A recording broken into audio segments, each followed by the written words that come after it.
Hola, buenas. Hola Rafael, buenas noches. Buenas Hola. noches. Disculpe la tardanza, me mandaron un enlace equivocado. Recién he tenido que descubrirlo yo por mi propio lado y nada.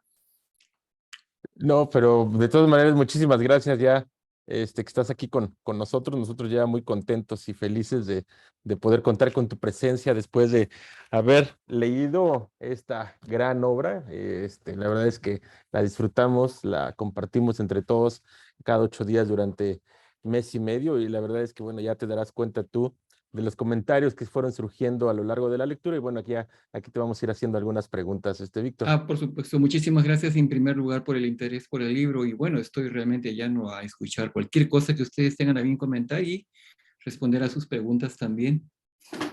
Muchas gracias, amigos de Recomiéndame un buen libro. Muy buenas noches. El día de hoy tenemos el gusto que nos acompañe Rafael Dumet, del cual hemos estado platicando su libro El espía del Inca, que es una novela con un carácter histórico, ficción histórica, digamos. Ya él nos irá platicando. Hay muchas preguntas y por lo visto, pues es un libro además también muy extenso que nos ha dejado pues mucho aprendizaje, pero también muchas dudas. Así es que, Rafael, bienvenido. Albert nos va a leer una pequeña semblanza y pues estaremos aquí atentos a lo que tú nos quieras comentar y nos Por lanzamos supuesto. con las preguntas. Muchas gracias. Amigos de Recomiéndame un buen libro, Rafael Dumet estudió lingüística en la Pontífica Universidad Católica del Perú y teatro en el Teatro de la Universidad Católica. También realizó estudios de teatro en La Soborna, París. Ha escrito las obras de teatro AM, FM en el año 1985, Números Reales en 1991, El Juicio Final 1997 y Camasca en el 2019. Fue ganadora del premio del Teatro Británico Ponemos tu obra en escena y para el cine largometraje Bot en el año 2005. El espía del Inca es su primera novela y actualmente reside, bueno, allá en Estados Unidos. Y como ya lo habíamos mencionado, es un libro sumamente importante que nosotros descubrimos muchas cosas que desconocíamos, pero la verdad es que nos ha dejado un buen sabor de boca. Pues para comenzar, Rafael, nos gustaría que nos platicases un poquito de tu obra para todos aquellos que nos están viendo en redes sociales y los que no conozcan tu obra, los que no han tenido la oportunidad de leerlo, pues que sepan a lo mejor de qué va un poquito y luego ya nos vamos con las preguntas. Simplemente lo creo que lo más apropiado sería comenzar con un pequeño resumen de la trama, que realmente es bastante básica, ¿no? Es básicamente, como bien se sabe, los españoles llegaron digamos, atraparon al Inca Atahualpa en noviembre de 1532 y después de 8 meses de cautiverio, ellos lo ejecutaron el 26 de julio del 1533. En ese lapso, digamos, los españoles pidieron un rescate y monarca inca lo pagó 1/4 de oro y 2 de plata, a pesar de lo cual ellos lo ejecutaron igual. Hubo, sin embargo, hay noticias de que hubo rumores de que se estaba preparando un intento para rescatarlo, ¿no? Rescatarlo de su cautiverio. Este rumor ha sido mencionado en varias crónicas, especialmente una que se llama Suma y Narración de los Incas de Juan de Betanzos. Y sobre la base de estas menciones, yo construí digamos, este hipotético intento de rescatar al Inca Atahualpa, que ha sido además elaborado en esta crónica sobre la narración de los Incas, y también sobre la base de personajes que también han sido mencionados en las crónicas, ¿no? Uno de ellos es el espía Siquinchara, que también es mencionado, y bueno, decidí justamente imaginar este intento infructuoso de rescate. Y eso es básicamente de lo que trata la novela. Es básicamente un grupo, un espía, en coordinación con un general que está en las afueras de Cajamarca, que intentan rescatar al Inca Atahualpa de su cautiverio. Eso es todo, básicamente, ¿no? Para cualquier persona que quisiera, digamos, enterarse en términos generales de qué trata la novela. Muy bien, muchas gracias, Rafael. Meli, adelante, por favor. Hola Rafael, mucho gusto de conocerte. Buenas noches a todos. Em, Me gustó muchísimo la novela. Yo soy peruana, pero vivo en México ya desde hace mucho tiempo. Entonces, para mí, fue redescubrir muchos nombres y muchas circunstancias, muchos personajes de los cuales ya en Perú hemos estudiado en historia del Perú. Y pinceladas de las cosas que vamos conociendo, ¿no? Les comentaba a mis compañeros como las leyendas de origen del Imperio Incaico, con los hermanos Ayar, Imam Maokyo y Manco Cápac, y luego estas anécdotas de la historia como los 13 de la Isla del Gallo, ¿no? De Francisco Mm. Pizarro. Em, em, yo tengo, digamos, las dudas que yo tengo son dos. La primera es quisiera saber eh, ¿por qué como escritor, como autor, decidiste que la parte de Felipillo fuera escrita en un español antiguo o emulando el español antiguo? ¿Por qué lo cuestiono? Porque viendo a mis compañeros y su experiencia de lectura, eh, digamos, veía que las expresiones quechuas de por sí eran un poco complicadas y de pronto cuando entra esta nueva voz en un español que no es fácil de leer, entonces hay como un pequeño como quiebre del ritmo. Entonces me gustaría saber cuál fue el motivo de esta decisión. Y la segunda pregunta es, eh, ¿por qué de pronto poner algunas expresiones castellanas en boca de los incas, como la castísima carajo? Este, esas son mis dos preguntas. Muchas gracias. No, la primera pregunta es, bueno, en realidad yo he tratado de imaginar cómo pudo ser Felipillo. Y comencé por lo más básico, es decir, informaciones básicas acerca de él. Él era muy posiblemente un hijo de pescadores que vivían en la zona del actual norte del Perú o la zona de la actual costa del Ecuador. Entonces estuve estimando, básicamente es allí donde seguramente nació. Y esa zona, en primer lugar, no hablaban quechua. Es decir, que es muy interesante que han capturado a un muchacho para que tradujera al quechua, y el muchacho no hablaba quechua. E inmediatamente se lo llevaron pues a España, donde él vivió 4 años, ¿no? 4 años sin hablar prácticamente su lengua, más que con su primo, que finalmente muere. Y bueno, básicamente él ha estado expuesto todo el tiempo al español de España que se hablaba y bueno, que se hablaba a inicios del siglo XVI en España. Su lengua es esa. Entonces, prácticamente, si no tiene con quién hablar su lengua, termina como perdiéndola y tampoco hablaba quechua. Entonces, yo imaginé, y aquí básicamente mi rol como escritor es tratar de ponerme en la piel de los personajes hasta las últimas consecuencias, sea incómodo o no sea incómodo para la lectura, implique el tipo de lenguaje y las complicaciones que implique. Yo he tratado de proceder como un actor que se le pone en la piel de un personaje y bueno, si eso lamentablemente implica eh, dificultades adicionales con el lector, lamentablemente tengo que apostar a que lo que yo escriba sea suficientemente interesante para que el lector me siga. Pero yo lamentablemente no podía hacer la concesión, Melissa. No podía hacer esa concesión. Yo no he dicho ningún tipo de concesión y creo que parte de la credibilidad que el libro tiene proviene de eso. No he hecho ninguna concesión estética para facilitarle las cosas al lector. He tratado de ponerle en la misma situación de completa desconcierto, completa dificultad para orientarse que tuvieron los personajes de esta novela.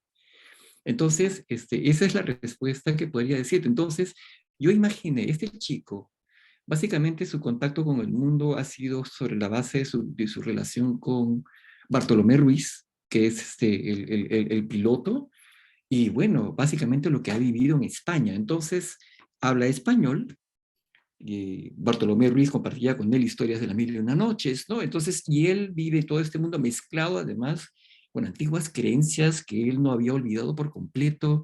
Entonces, básicamente, esa es la razón por la cual Filipillo habla la lengua que habla. Lamentablemente, yo entiendo que ha sido difícil posiblemente para los lectores, pero yo necesitaba creérmela y no me la hubiera podido creer si no hubiera puesto ese lenguaje. Cualquier otra cosa hubiera sido una concesión y no, creo que básicamente, como repito, el poder de la novela proviene en parte del hecho de que el autor no ha hecho ninguna concesión de ningún tipo. Básicamente he tratado de mantener la intriga, he tratado de tener ganchos, he tratado de construir personajes sólidos, he diseñado escénicamente prácticamente toda la novela de manera que se pueda sostener el interés, pero no, en términos de concesión para hacer las cosas fáciles al lector, no. Y tienes razón, bueno, el carajo yo no sé, es decir, en el Perú lo dicen todo el tiempo, entonces no hice lamentablemente un análisis, digamos, etimológico del origen de la palabra para decir si yo no sabía que, bueno, en el Perú se dice mucho carajo, entonces no pensé que le quitaría credibilidad si lo utilizaba, ¿no? Por ejemplo, también hay un contexto muy concreto que también, por ejemplo, la palabra original no es chicha, es aja, pero hay toda una relación creada entre el peruano y la chicha que yo quería evocar e invocar y traerla a la novela.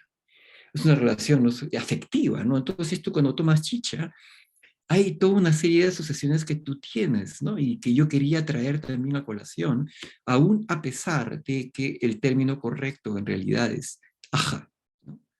Entonces, ese tipo de decisiones he tenido que tomarlas todo el tiempo, ¿no?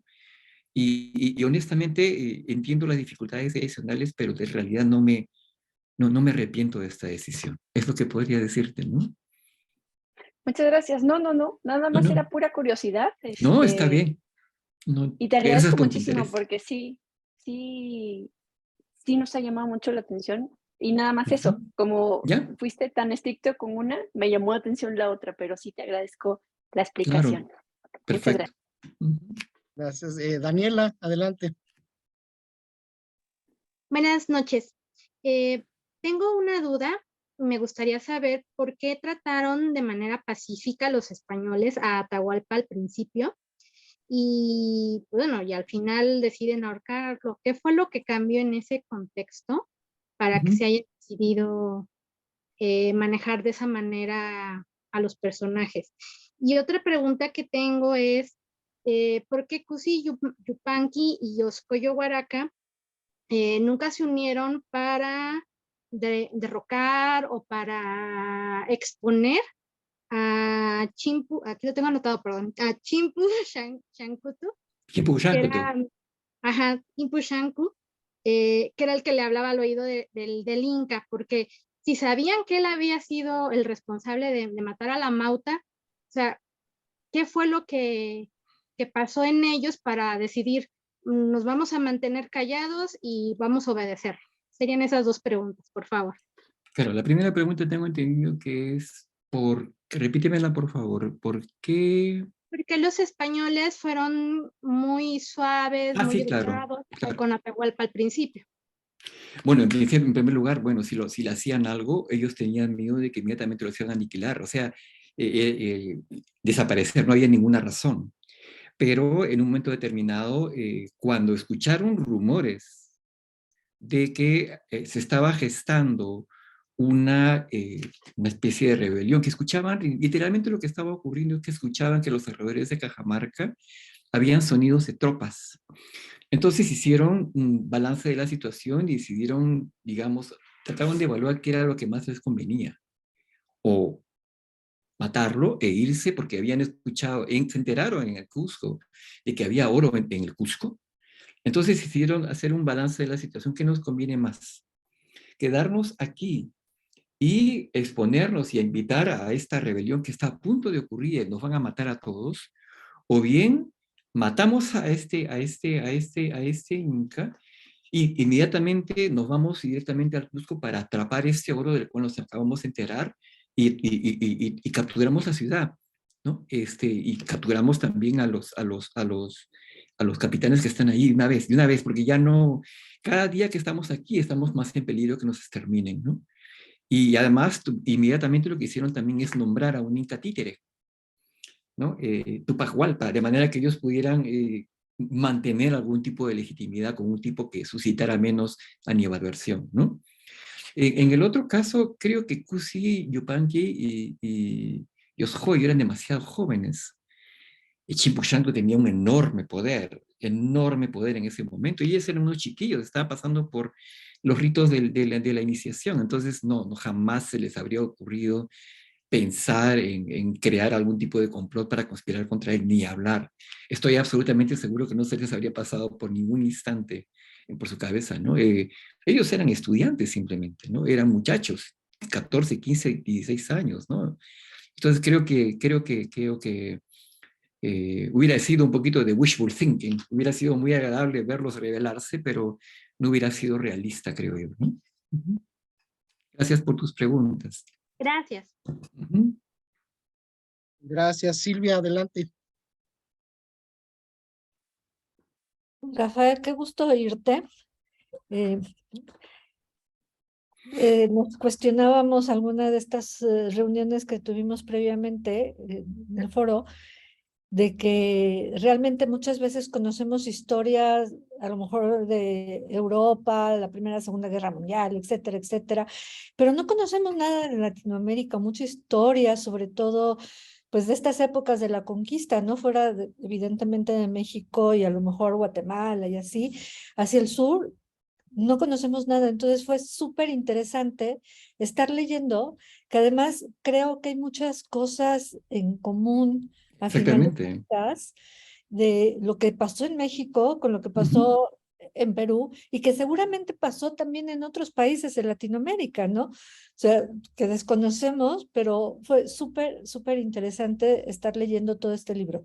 Sí te puedo confesar que de repente con todos esos nombres que no estamos familiarizados, oigo a Melissa que los mencione y así, y a mí no me pidas que ahorita te repita ninguno porque de veras, de repente sí Como Quetzalcóatl, como Huitzilopochtli, Claro, claro. como Moctezuma, como, Y lo, digamos esto, más o menos como esos. claro, y lo Ujú. comenté, dije, estamos nosotros acostumbrados a estos nombres, pero seguramente Como los lee, Quetzalcóatl. los lee alguien fuera de México y va a decirte lo mismo que yo estoy diciendo de los nombres incas o de los, o sea, exactamente lo mismo, ¿no? Pero fue súper interesante leer el libro y leer esta historia y ver todas esas similitudes y diferencias, ¿no? Algo que a mí me súper, súper llamó la atención fue los quipus.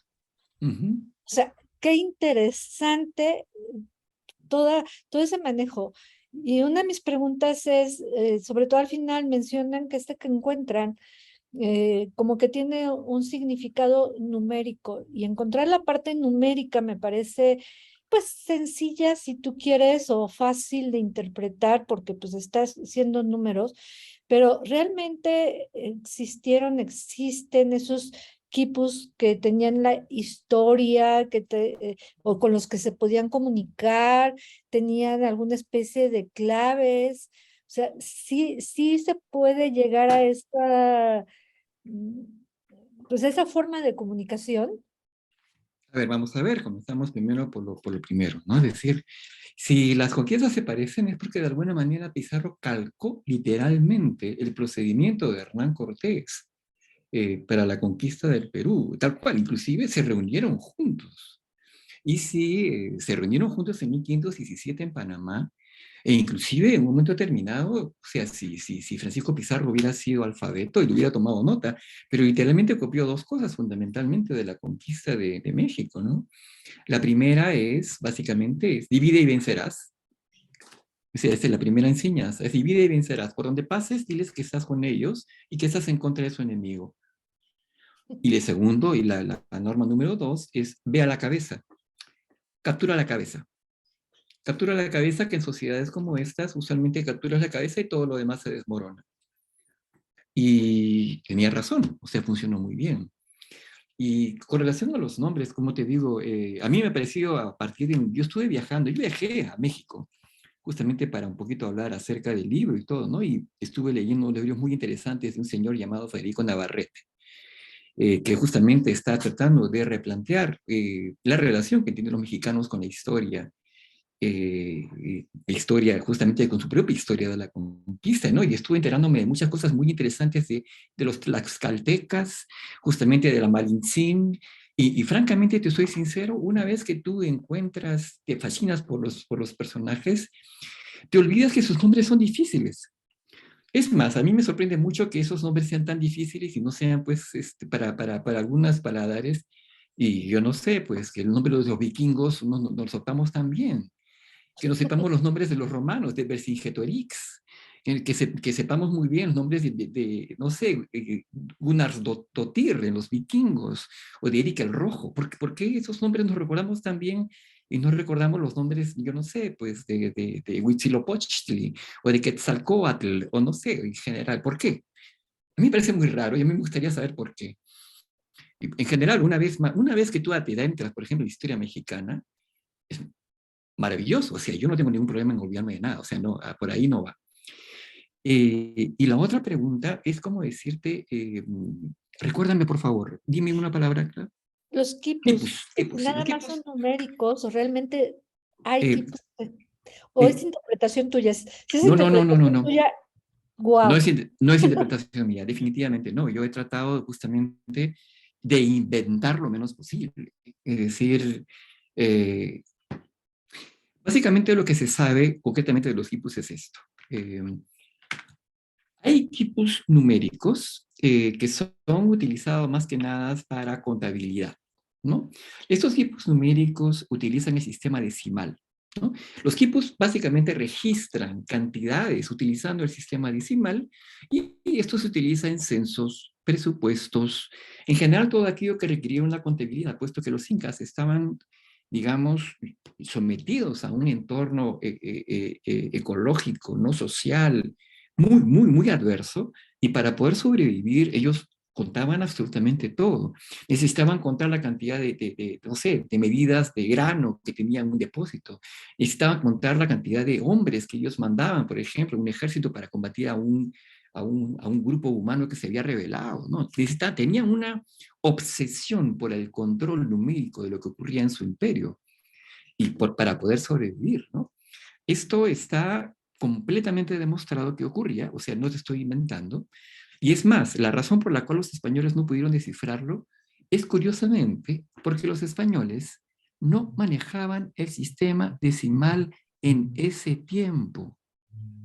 Recuerda que los números arábigos recién fueron inventados a finales del siglo XVI, o inventados o descubiertos, perdón. Descubiertos es la palabra más apropiada, a finales del siglo XVI recién. Entonces, cuando tú ves los primeros documentos, ¿no? Todos están con números romanos. Entonces, para ellos los españoles, inclusive para ellos esto era un instrumento del demonio, porque ellos no podían utilizar el sistema decimal. No lo usaban. Para hacer una suma era imposible para ellos, ¿no? Entonces, ¿qué pasó? Hay los estudios de los quipus, de investigadores que he realizado, inclusive hay estudios muy recientes, te dan a entender que lo que hacían los quipus eran registrar información a través de patrones donde los elementos pertinentes de información se transmitían a través de la posición de una cuerda en, digamos, hay una cuerda principal. Entonces te da información la posición de la cuerda, el lugar que tiene el nudo, puede ser aquí, puede ser aquí, puede ser aquí, puede ser número 4, la cantidad de nudos que tiene, el color que tiene, la cantidad de vueltas que tiene el nudo, la dirección en que están, si es hacia la izquierda o es hacia la derecha, y el color o la combinación de colores que tenía el hilo con que había sido tejida. Entonces, hay algunos cuantos tipos que han sido, no diré descifrados, pero en los cuales hay transcripciones de ellos que permiten suponer que habían, digamos, criterios estrictos, ¿no? Y recientemente se ha descubierto la primera correspondencia entre un tipo y una transcripción. Justamente yo entrevisté inclusive al muchacho que escribió este libro,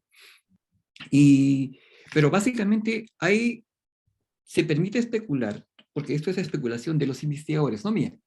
Entonces, investigadores que dicen que pudieran haber sido para patrones textiles, patrones musicales, calendarios astronómicos, calendarios de presupuestos, censos y, bueno, además censos de ofrendas y también historias. Esto no solamente lo dicen los especialistas, lo dice el Inca Garcilaso de la Vega, que inclusive da una pauta de cómo pudo haber sido esa transmisión de historias. No de historias, no de información a nivel alfabético, sino, por ejemplo, información acerca de, por ejemplo, patrones narrativos básicos. Y tú tienes una idea de cómo pudo haber sido esto, porque, por ejemplo, tenemos nosotros una crónica muy interesante que se llama la crónica del buen gobierno de un cronista que se llama Guamán Poma. Y tú ves básicamente un inventario de 1300 páginas con dibujos y sus leyendas. Y tú ves que curiosamente siguen un patrón. Primero es el nombre de la persona, hijo de quién es, quién era su esposa, quiénes eran sus hijos, cuáles eran sus hazañas, cuáles eran sus derrotas. Y tú ves repetido ese patrón una y otra vez. Tanto así que parece que obedeciera a una especie de cuerda que repitiera una estructura completamente, ¿no?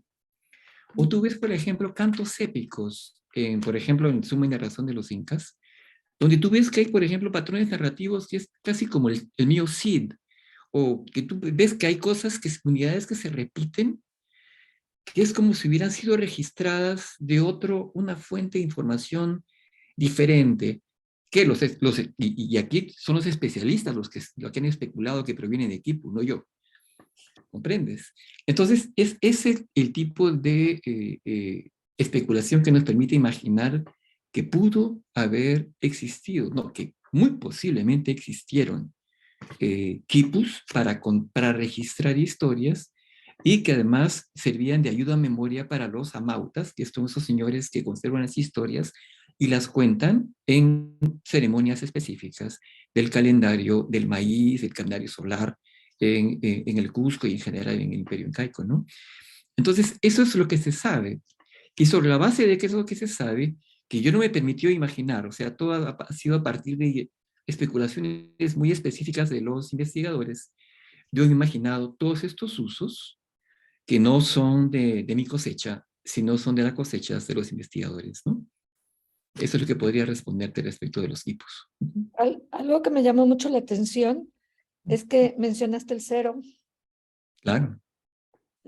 Eso me pareció súper interesante porque supuestamente lo descubren los mayas y que ya de alguna manera aquí decían, pues es la nada o es el nadie o qué es, ¿no? Esa parte me encantó, me encantó. Muchas gracias. O sea, me sale lo científica. Entonces, toda esa parte realmente me llamó muchísimo la atención. Y para terminar, toda esa parte de interpretación de los quipus cuando los chicos están en la casa del saber y entonces ponen sus propias claves, me imagino así como, bueno, no sé si en Perú se utiliza la palabra acordeones para hacer tu acordeón para los exámenes y poder llevarte, no sé qué palabra utilizan en Perú. Melissa, ¿te acuerdas de la palabra comprimido? No me Escribir tu comprimido. acuerdo. No, es que tú no copiabas en clase seguramente. Entonces, no Eso copiabas. es. Escribir tu comprimido y te lo escribes allí, lo abres allí cuando el profesor no está viendo para poder. Ese es eso, ¿no es cierto? Y con Sí. clave o algo así, entonces así Claro. como que eso me figura, ¿no? Así como hacer Eh, con tu clave específica, no, bueno, me encanta. Claro. Melissa Muchas no lo hizo porque felicidades. ella posiblemente nunca copió cuando ella estaba en la escuela. Así que Es bueno. muy seria, es muy Yo responsable. era muy monse, muy monse. En Sí. fin, muchas gracias, Muchas Silvia. gracias y felicidades por el libro y por todos los conocimientos que nos has dejado con él. Gracias. Jenny, adelante. Gracias, buenas noches.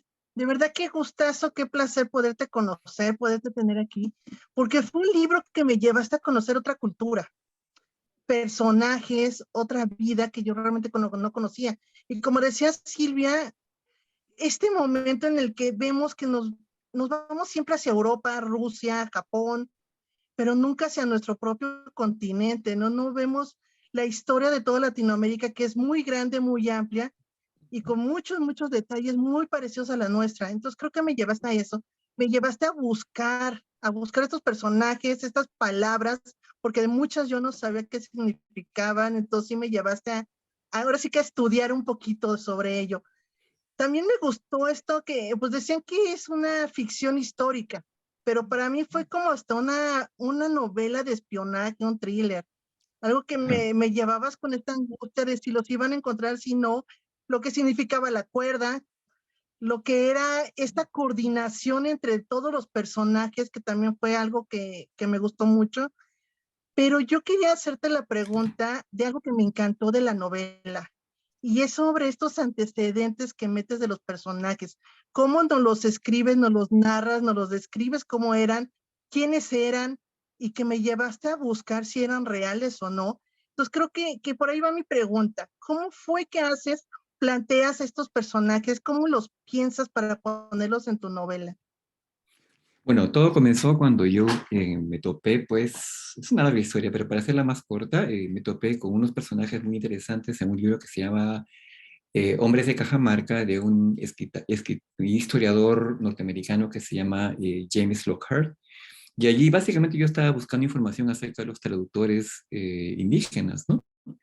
Entonces básicamente lo que comencé a hacer, y así comenzó todo, es escribiendo fichas donde reunía fichas donde hacía una descripción básica de la información que ponían y escribía en una cronología toda la información de cada uno de los personajes, indicando las fechas, lo que les había ocurrido, lo que ellos habían experimentado y la fuente de donde venía la información. Básicamente básicamente he hecho eso con absolutamente todos los personajes de la novela. Todos. Entonces, de alguna manera, poquito a poquito, mientras tú vas juntando información, te vas familiarizando y bueno, eh, descubres algo nuevo sobre el quisquis. Entonces lo juntas a la información que ya tienes y te vas formando una idea hasta que poco a poco, mientras vas juntando la información, tú vas comprendiendo más o menos cuál puede ser la naturaleza de ese personaje. Y recién entonces, cuando ya tienes un cúmulo interesante de información, ya te atreves a imaginar. Que eso fue parte de mis normas, mis reglas de juego. Yo recién me atreví a imaginar cuando yo ya había llegado, había conseguido digamos, una dosis importante de información y había buscado todo lo posible sobre los personajes, ¿no? He tratado, o sea, literalmente, ninguno de los personajes, o sea, todos los personajes que aparecen en la novela, sin excepción, han sido mencionados por lo menos una vez en alguna crónica. Yo no me permití inventar ni un solo nombre, ni uno solo. Todos están mencionados. Y claro, no puedo decirte que todos correspondan, o sea, muchos de ellos son mencionados y nada más, no se dice nada acerca de ellos, pero todos han sido mencionados por lo menos una vez, ¿no?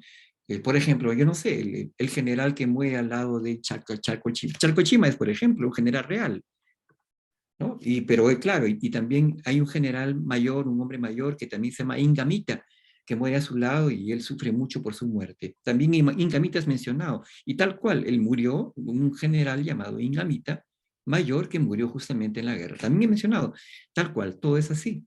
Y creo que yo no tengo muchas habilidades en términos de escritura, o sea, no tengo habilidades naturales, a mí me cuesta.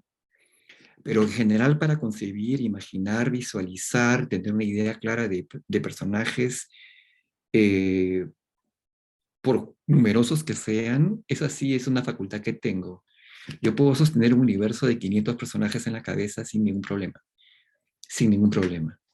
Entonces creo que todos tenemos un talento, creo que ese es el talento que sí tengo, de poder acordarme de un personaje que yo trabajé 300 páginas antes Y además ayudarme con la cronología y la descripción psicológica que tengo de él o ella.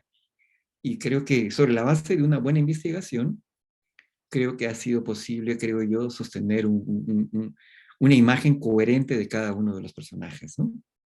Eso podría responder de ella. No, muchas gracias porque has hecho más valiosa mi lectura, de verdad. Este detalle que me acabas de dar, porque es sorprendente la manera en cómo llevas los personajes y fue algo que disfruté muchísimo de la lectura.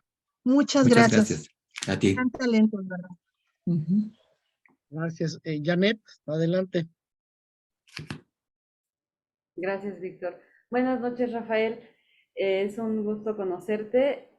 Ahorita dijiste algo que describe mi lectura, que para poder imaginar primero había que conocer. Empecé Claro. a leer el libro y dije, tengo que conocer primero para poderme imaginar la novela o no voy a poder. Me hiciste investigar un montón, tengo anotaciones aquí, tengo anotaciones acá, subrayé un montón ¿cómo se llama? El glosario. Me tuve que meter a saber qué son los quipús, porque yo tenía erróneamente en mi mente que eran tejidos y ya, o sea, tejidos, No. pero cuando vi que era una suerte de, una forma como un ábaco y las cuestiones matemáticas, solo de aritmética, me sorprendió. La verdad es que muchas gracias por sacar a los quipús del museo y ponerlo en una novela y que estemos hablando de ellos. Eso me pareció, la verdad es que yo dije, necesito conocer, así como lo dijiste, para poder imaginar. Entonces, me gustó mucho. Y hace rato decía sobre, por ejemplo, la cultura mexicana, ¿no? Claro. Yo sí me imaginaba, dije, ay, a él le pasó como Moctezuma, ay, a él le pasó como que Claro. ay, me creía, o sea, y la verdad es que me empezaste a descubrir un mundo similar al mexicano, pero Esto allá. subráyalo, similar al mexicano. Dije, ay, y después ya cuando empezó como que toda la historia y la aventura y que si la magia y que si no la magia, dije, ay, es como Juego de Tronos, pero no sé, la verdad es que sí, lo tuve que leer súper lento porque necesitaba hacer muchas anotaciones, pero de verdad es que a mí me gustó mucho la aventura. Yo lo siento como una aventura así que me llevaste. Y perdóname si mi pregunta tal vez es muy boba o No, muy, por favor. no sé, muy de alguien como con mucha imaginación o de alguien más bien ociosa, pero todos los capítulos tienen el nombre de un nudo. Entonces, acá atrás nos pusiste como que lo que significa y acá tengo anotado lo que significan los nudos y las terminaciones y que si, por ejemplo, el de blanco, por ejemplo, cuerda secundaria dorado en S, ¿no? Bueno, es que aquí anoté todos los nombres de los títulos, porque dije, bueno, ya que voy a hablar con el autor, le voy a preguntar, ¿tiene un mensaje el nombre de los títulos? O sea, si yo me pongo a tratar de resolver las cuerdas, los nudos, ¿nos pusiste por ahí algún mensaje? Hay una clave. ¿Mande? Hay una clave. Qué bueno. Ay, perdón mi grito, pero es que dije... No te la voy a decir cuál es, pero sí la... No. Si algún día la descubro... Es que Ya. de verdad, estaba No yo... es tan complicado, es bastante simple, pero no hay una clave. Perfecto. Si la descubro, te voy a buscar al fin del mundo y te digo, ya sé qué dice, porque sí dije, es que esto no puede estar así, casual, no puede estar así, porque aparte, y después dije, a lo mejor es como yo no sabía nada y tuve que investigar un montón, ya veo señales No. por todos lados, entonces, bueno, voy a buscar, voy a empezar a descifrar, y gracias también por eso entonces, porque como lectores nos incitas primero a conocer, después a meternos a un mundo, sí, un poquito diferente, pero bueno, pues es que compartimos conquista, desafortunadamente. Entonces, pero el tener ahí ya que tengo un trabajo extra, bueno, pues lo voy a hacer, voy a poner en mi plan de detective. Y pues nada, ese es mi Perfecto. comentario, perdón si soy media No, para no te hablar, pero preocupes. me gustó mucho meterme a esta aventura tuya. Gracias. Creo que Daniela está levantando la mano en este momento. Sí, sobre el comentario que está haciendo Janet, es que a mí también me llegó a pasar algo similar cuando empecé a leer el libro y me topo con los primeros títulos, entonces yo quería como que en un inicio saber a qué se refería, entonces regresé como varias veces porque decían, no entiendo por qué está siendo nombrado de esta manera. Entonces, cuando uno de alguna manera como lector dices, bueno, tiene un motivo de ser y avanzas, y como que de alguna manera uno va haciendo las asociaciones. Entonces, al término del libro yo me di cuenta que no Ajá. sé, esa clave, mencionas los colores, mencionas a las personas. Por ejemplo, me acuerdo que decía que el gris quería hacer relación hacia la adultez de Oscoyo, ¿no? Por ejemplo, el café o el polluelo era cuando él era un adolescente y que habías hecho Wow. Un como toda momentito. esa lectura, o sea, cuando yo termino de leer el libro, yo llego a la conclusión y digo, este libro fue redactado como si hubiera sido un quipu, el autor prácticamente agarró, lo tejió en su manera literaria y él agarró por colores y dijo, este es Oscoyo, este es Alango, este es Yumpancha, este es Canchis, este es Pedro Ancoyo Ayu, este es Cusi Yumpanqui, este es Chalcochima y estos son mis colores. Y como este es todavía adolescente, voy a mencionar que es el pollo, que es el, Brillante. el pollo, ajá, que está como Ahí está. está tomando, etcétera, ¿no? Algo, algo por el estilo. Mi respeto, señorita. Muy Gracias. bien. Exactamente. Bueno, lo siento, ya ese es, bueno, ya revelaron la clave, Janet, lo siento. Sí, es lo que está. Pero bueno, ya, porque sí es cierto, Daniela, ya Corresponde perfectamente. nos No ibas era entre, arbitrario para nada. sí, sí, Y, no, nos ibas entretejiendo en la historia, por supuesto, sí. No, muchas gracias. Te digo, estuvo ujú, padrísima la aventura. Muy bien. claro. Jaime Andrés, adelante. Hola, buenas noches. Yo soy Jaime Andrés Rivera de Colombia. Yo llegué acá por casualidad porque pertenezco a la página de Facebook y vi que ibas a estar acá esta noche. Yo tengo una pregunta, de pronto sale un poco de la lectura y es más sobre la historia que tuvo el libro El espía del Inca. Ujú, Eh, Tengo entendido que el libro fue excluido de un concurso en Perú. es verdad. Y que por eso mismo el libro como que tomó fuerza y ahora está en la sección de mapa de lenguas de Random House, por lo cual yo me alegro verlo en todas las librerías de Bogotá, yo lo veo exhibido y se ha vendido muy bien. Ujú. Sí, es Entonces verdad como que que tuvo sí. una nueva, sí, entonces ha tenido como una nueva vida. Entonces yo quería preguntarte eso, ¿cómo ha sido esa génesis, además con un libro como tan diferente y tan atrayente que es una novela de espías, pero con los incas, ¿sí? En el prehispánico, por decirlo de alguna forma? Esa Bueno, sería mi pregunta. muchas gracias por tu pregunta, Jaime. Y la verdad que no sé si hay una relación causal realmente entre el hecho de que a este libro se le haya negado un premio en particular. Voy a llegar a lo del premio en un ratito, pero primero simplemente voy a comenzar mencionando lo interesante que ha sido el hecho de que a este libro yo lo terminé de escribir en el 31 de diciembre de 2010. Y bueno, esperó 8 años hasta ser publicado en papel, porque ninguna editorial quería publicarlo. Entiendo que ninguna editorial en España lo haya querido publicar porque, bueno, me dijeron muy abiertamente y muy directamente que, bueno, pues ellos tenían interés en, claro, literatura histórica, si hablaban de Roma, si hablaban de Grecia, si hablaban de Cartago, pero generalmente los españoles no tenían mucho interés en las culturas hispánicas de América Latina, digamos. No les interesaba como lectores. Y está en su derecho, está muy bien, no hay problema. Y claro, entendí, bueno, pues que una editorial argentina, ¿no? Me dijeron que no hay problema, yo entendía eso. Pero a mí me llamó mucho la atención cuando ninguna editorial peruana veía el potencial de este libro. Yo no diría en términos comerciales, porque esto es secundario a fin de cuentas, pero sí en términos de que no llegara al público peruano. O sea, no creían que al público peruano le iba a interesar este libro, o que por lo menos tuviera la capacidad de leerlo, porque es muy complicado, ¿no? Y son 800 páginas, entonces eso era, digamos, algo que me sorprendió muchísimo.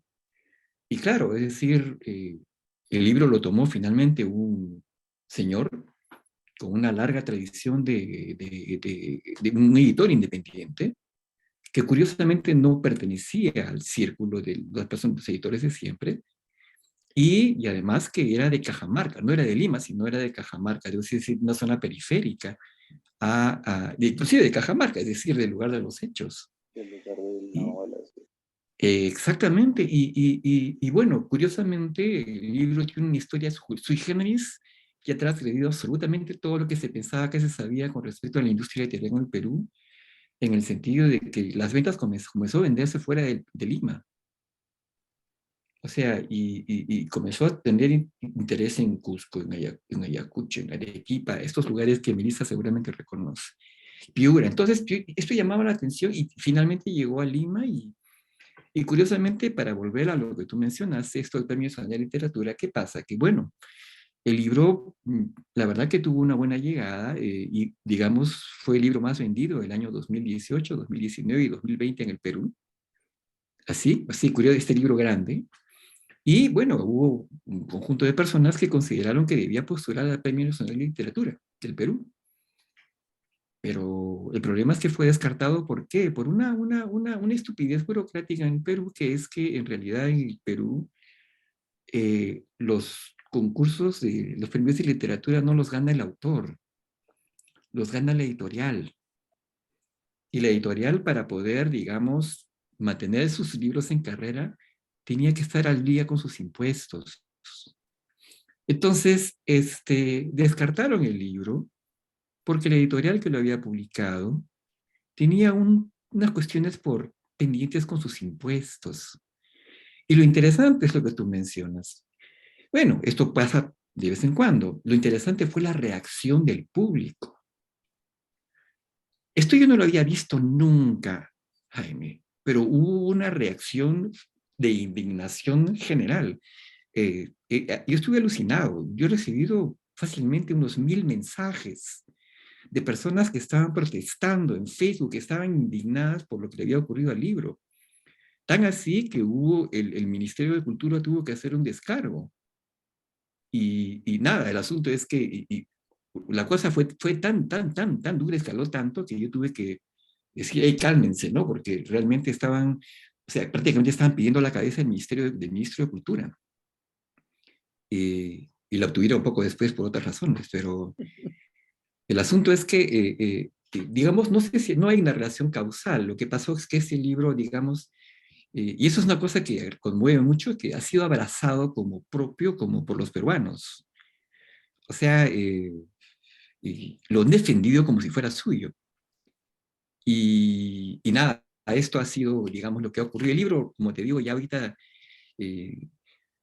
cuando terminó mi relación con este editor independiente, terminó, pues también Penguin Random House inmediatamente dijo, queremos darle una nueva vida a este libro, porque creemos que debe trascender fronteras. Y gracias a ellos, que justamente en el programa de Mapa de Lenguas, es que este libro ha llegado a México, ha llegado a Colombia y bueno, está en España y en Argentina, lugares que además me sorprenden porque, bueno, a mí me sorprende mucho que además tengan muy buena llegada en Argentina y bueno, sí, y bueno, que gente como ustedes en México, bueno, estén interesando y encontrando puntos en común y encontrando que el libro es interesante para ustedes también, ¿no? Entonces, en Colombia también me han dicho que, bueno, que yo tengo familia en Colombia y me están contando que hay aparentemente muchas personas que están comprándolo, así que, en fin, no sé qué pensar, pero eso es lo que podría decirte, ¿no? Es interesante que esto esté ocurriendo. Gracias Sí, por claro, tu ¿no? pregunta. Y acá en Colombia, pues también tuvimos lo de la búsqueda del dorado y todo esto de los Claro, muiscas. Y sí, o sea, también nos podemos totalmente sentir identificados. Entonces, pues me encanta conocerte. Muchos saludos y saludos también a los compañeros de México. perfecto. Gracias. Gracias, bienvenido, Jaime. Pues yo un par de comentarios. Evidentemente, bueno, la editorial Penguin Random House tiene una gran fuerza a nivel internacional y a mí me llama la atención y a lo mejor va a ser un poco tonto mi comentario, pero pues yo creo que en estas épocas en donde luego las editoriales se quejan de que no se venden los libros, etcétera, etcétera, pues el aventurarse a publicar un libro de este tamaño, independientemente del tema, nada más por la cantidad de páginas, yo veo que luego en algunos de los clubes de lectura con los que platicamos y en donde nos piden que recomendemos libros, muchas veces la gente no quiere libros de más de 200 páginas. Entonces, me llama mucho la atención que un libro con esta cantidad de páginas haya sido un trancazo, como decimos aquí en México, realmente, en un golpe fuerte, un golpe sobre la mesa de autoridad, digamos. Eso por un lado. Y por el otro lado, a mí también me han comentado ya los compañeros, me llama la atención la similitud en pues las historias que hay entre el Perú y México en cuanto a cómo aquí tenemos que las tribus nahuatlacas fueron buscando el lugar hasta que encontraron el águila Claro, devorando a la serpiente, etcétera, etcétera, que hay mucha similitud con lo que pasó en Perú, ¿no? No sé si claro. tengas algún comentario al respecto. Son mitos de origen. En general, si, por ejemplo, que alguien analizó justamente las características de la naturaleza de los mitos, y tú podrías establecer que las características, hay características universales que podrían, digamos, extenderse a diferentes culturas, ¿no? Y sí, es verdad que también, es decir, yo estoy fascinado con entonces la llegada a Aztlán, la historia justamente de cómo desaguaron los lagos, no sé, el lago Texcoco, no sé, todo esto, toda esta cosa a mí me fascina y me parece además familiar también, por alguna razón. Eh, yo no sé qué tipo de contacto cultural habrá existido, Víctor, pero no sé, no. Curiosamente a esas alturas, quizá porque ya estoy acostumbrado, eh, no me parece difícil aprenderme los nombres de los mexicanos, de los dioses mexicanos. Al contrario, yo los veía con envidia. Me acuerdo que justamente yo fui a México, me acuerdo exactamente, ¿qué año fue esto? Fue el año 2005, sí, fue el año 2005. Me acuerdo que estaba en el Zócalo y justamente estaba viendo, acababan de desenterrar, descubrir algo, creo que unas nuevas pasajes subterráneos, La y Coyolxauhqui. creo que es eso, sí. Sí. Y justamente estaban desenterrándolos, recién los arqueólogos estaban, digamos, tratando de ver qué cosa, cómo hacer para conservar lo que estaba allí.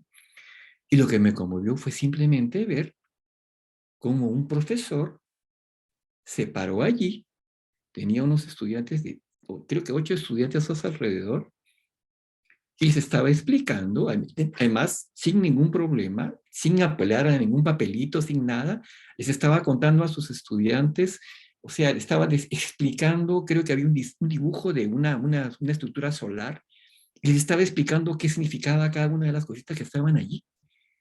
Y yo, francamente, cuando vi eso, me puse a llorar, porque mi experiencia en el Perú era diferente. Es decir, en general, si uno se ponía a hablar de ese tipo de cosas en el Perú, los estudiantes comenzaban a decir, como realmente les aburría, no les interesaba, ¿no? Y yo dije, este es un país civilizado, es lo que yo dije, me dije a mí mismo, este es un país civilizado. Y nada, básicamente les tuve mucha envidia. Así que eso es lo que podría decirte, ¿no? Y yo estoy contento. No sé si tenemos algún contacto cultural. Sospecha que sí. Curiosamente, hay una teoría que dice que había una comunicación a nivel, digamos, marítimo entre Mesoamérica y Sudamérica, pero prefiero no ceder a especulaciones de ese tipo, porque francamente no sé qué tan basadas en la realidad estén, pero eso es lo que podría responderte. Muchas gracias, Albert. Pues Rafael, te queremos agradecer infinitamente el que te hayas tomado un tiempo para estar acá con nosotros platicando de esta tu obra. La verdad es que nos has dejado muy contentos, nos has complementado nuestra lectura y como ves las dudas que tenían nuestros compañeros, bueno, ya han sido resueltas. Ya nada más queremos pedirte un último favor, que es el sonreír para la cámara, porque vamos a tomarnos la foto del recuerdo. Caramba. Entonces, nada más que déjenme aquí acomodar, porque como pesa el libro aquí, para ver, ahí va, el primer intento, 1, 2, y esperamos a Daniela. Adelante, Daniela, Tenemos aquí, tiempo aquí. Ya ver, genial, vamos a ver. Sí, ahí está. Listo. 1, 2 y 3. Tomamos otra por... La otra es que también, digo, la portada que le hicieron los de Alfaguara al libro, yo creo que está mucho mejor que una amarilla que por ahí anda. Listo, muchísimas gracias. Ya, perfecto, sí. Te agradecemos bastante y, ¿No hay de qué? y esperamos estar ahí en comunicación a través de las redes sociales para cualquier duda que nos vaya surgiendo más adelante. Muchísimas Perfecto, gracias. yo a plena disposición de ustedes y gracias por esta conversación. Muy Muchas buenas gracias, noches. Rafael. Saludos. Buenas noches. Muchas Buenas noches a gracias, qué todos. placer. Buenas noches a Gracias. todos. Nos vemos. Buenas noches.